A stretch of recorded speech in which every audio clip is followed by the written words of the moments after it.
back with another profile of my fool. I would say this deck is sneakily good. This is just an update, but I'm gonna have that and also gameplays in the playlist. I might leave an iCard to one that I played not too long ago, but new set dropped. We had to add some new stuff and show you how it looks now for 2026.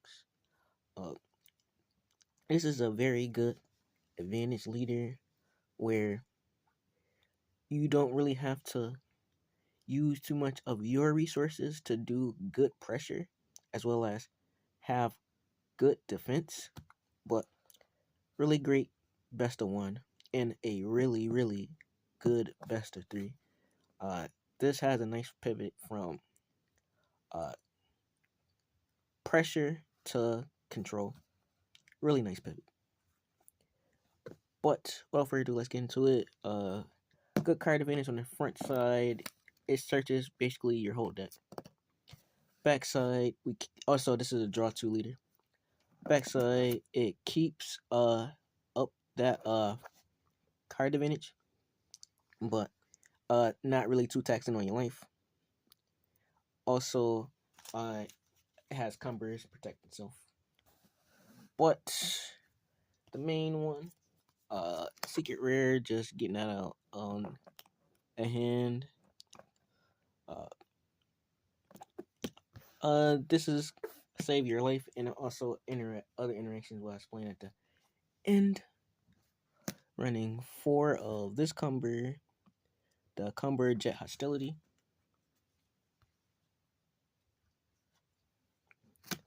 Two Overwhelming Fight.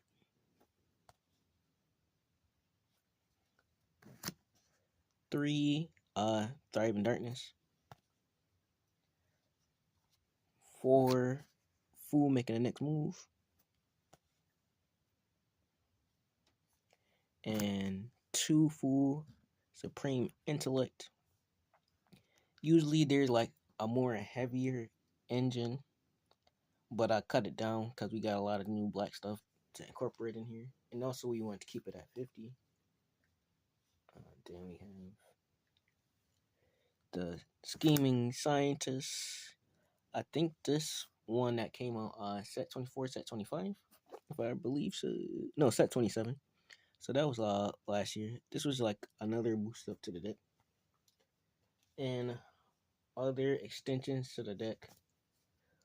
Still keeping this in here because it's still good. And this is floating card advantage every time you overlord.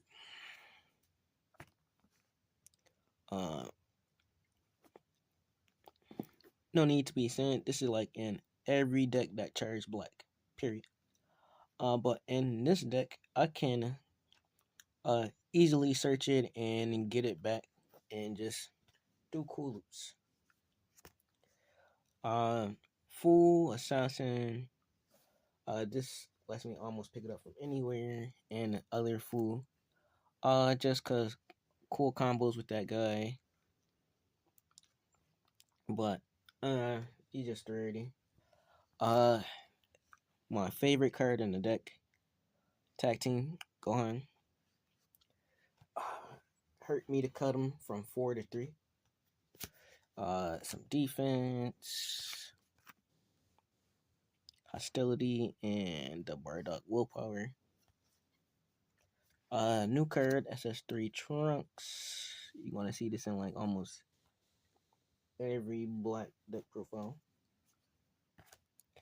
Then we have Time Regulator, just for card advantage. Your card advantage between 15 and 20 cards every game. Cellmex, Key to Fury.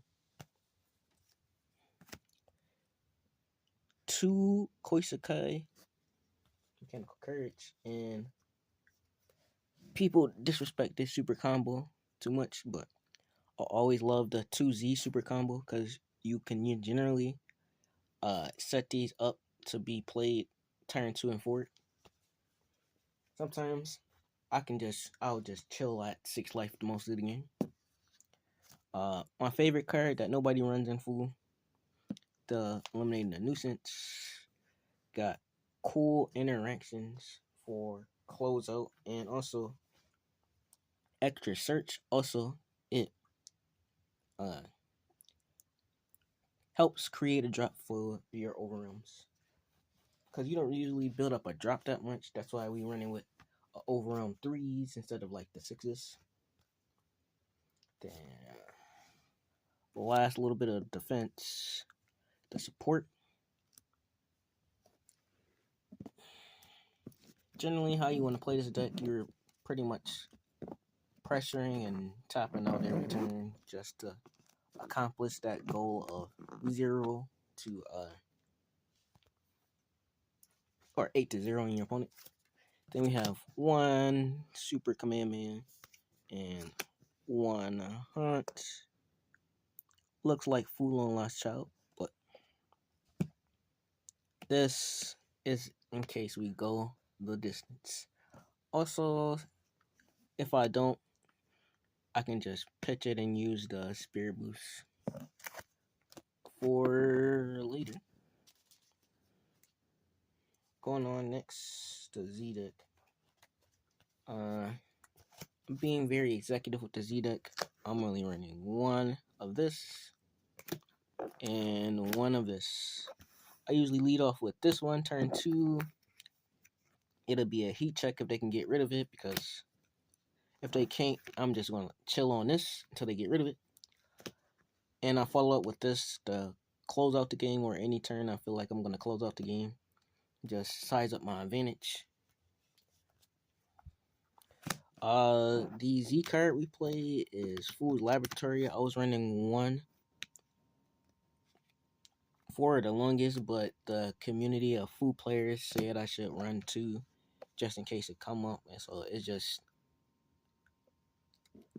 like the saying goes, better to have it and not need it than need it and not have it. This just for some cool draw loops. As I said before, your hand size is going to be crazy big. I don't run the striking the weak point SS4s, but you can. Since it's a 50 card deck, feel free just to add your own tech on top of it. But this is against the really grindy, stally matchups. If it does go to turn 4 and then like I didn't draw my answers to the floodgates, I'm just gonna stack up on card advantage. But usually this is like a turn 4 play if I'm trying to out resource my opponent, which Fu can do. Then we got, for more card advantage, pressure. Another card in the game, and also more barrier removal.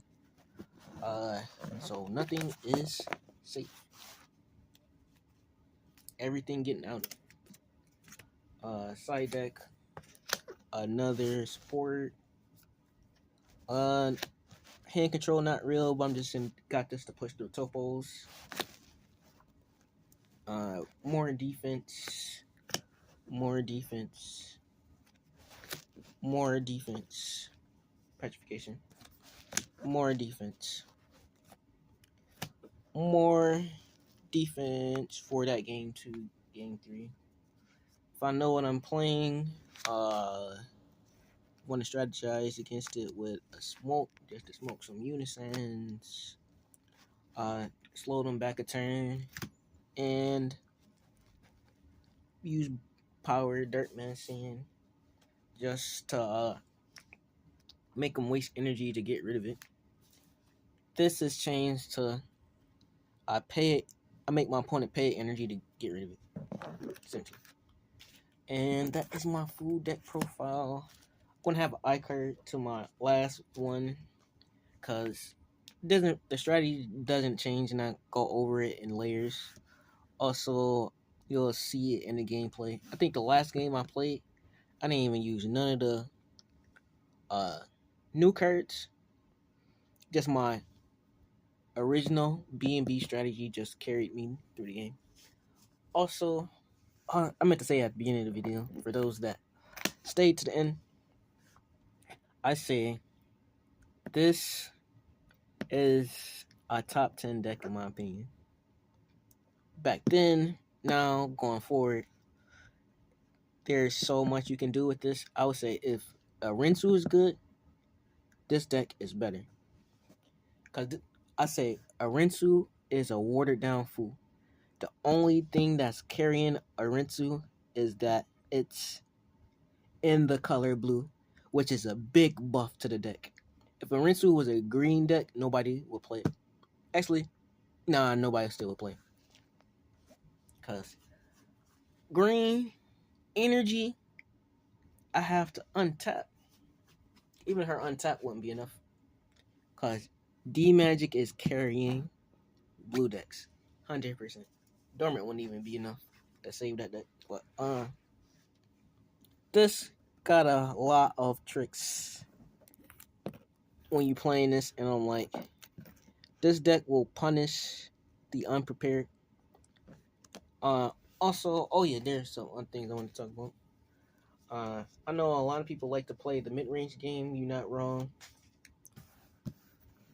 Cause you notice I omitted some cards, cause we want to tap out every turn and just really put the hurt on our opponent. One of those cards I omitted. You can run this. It's a 50 card deck. You can add it back in.